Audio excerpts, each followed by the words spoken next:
Price Lord, ஹல்லேலூயா. இன்று நாம் வாசிக்கப் போகிற நீதிமொழிகள் 4ஆம் அதிகாரம்.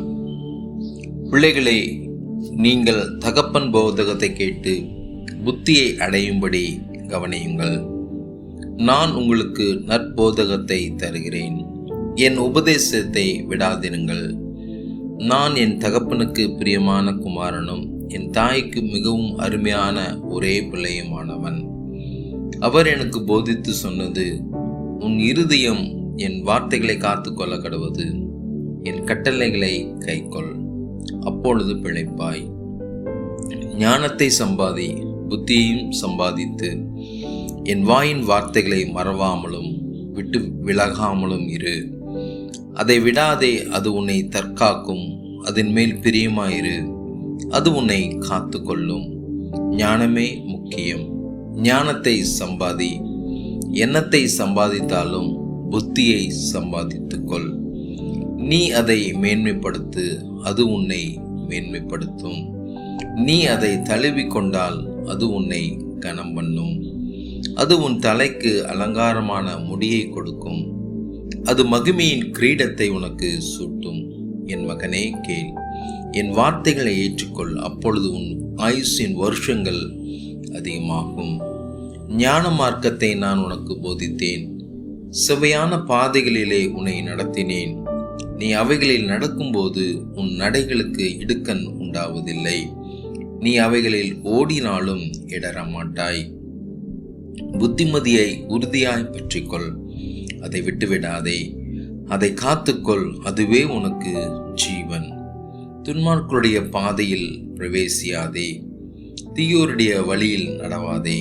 அதை வெறுத்து விடு, அதன் வழியாய் போகாதே. அதை விட்டு விலகி கடந்து போ. பொல்லாப்பு செய்தால் ஒழிய அவர்களுக்கு நித்திரை வராது. அவர்கள் யாரையாகிலும் விழ பண்ணாதிருந்தால் அவர்கள் தூக்கம் களைந்து போகும். அவர்கள் ஆகாயத்தின் அப்பத்தை புசித்து கொடுமையின் ரசத்தை குடிக்கிறார்கள். நீதிமானுடைய பாதை நடுப்பகல் வரைக்கும் அதிகமாய் பிரகாசிக்கிற சூரிய பிரகாசம் போல் இருக்கும். துன்மார்க்கருடைய பாதையோ காருருளை போல் இருக்கும். தாங்கள் இடறுவது இன்னதில் என்று அறியார்கள்.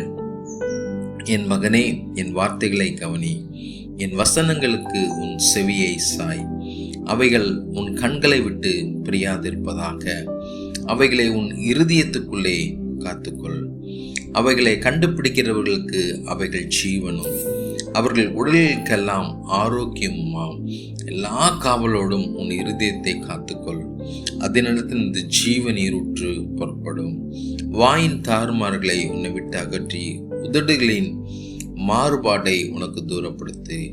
உன் கண்கள் நேராய் நோக்க கடவுது, உன் கண் இமைகள் உனக்கு முன்னே செவ்வையாய் பார்க்க கடவுது.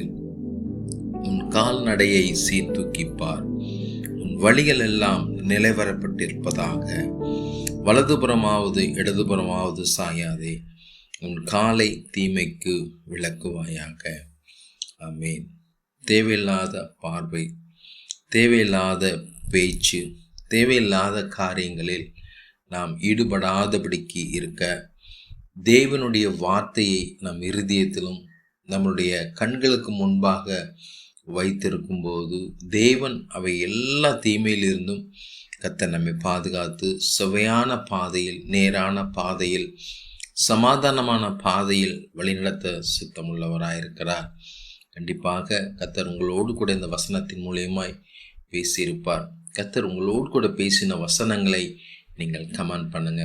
அது மட்டுமல்லாது, ஒருவேளை என்னோடு கூட பேச வேண்டும் என்கிற வாஞ்சை, தாகம் உங்களுக்கு இருக்குமானால் என்னை தொடர்பு கொள்ளுங்க. இல்லை உங்கள் ப்ரேயர் ரிக்வெஸ்ட்டை என்னுடைய வாட்ஸ்அப் நம்பருக்கு அனுப்பிச்சி வைங்க. உங்களுக்காக ஜெபிக்க நாங்கள் எப்பொழுதும் அவளோடு காத்திருக்கிறோம். கர்த்தர் உங்களை ஆசீர்வதித்து நிறைவாய் வழி நடத்துவார். God bless you. ஆவிக்குரிய சந்தேகங்கள் உங்களுக்குள் இருக்குமானால் கமெண்ட் பண்ணுங்கள். நாங்கள் உங்களுக்கு ஆவியானவர் துணை கொண்டு அதற்கு பதில் கொடுக்கிறோம். God bless you.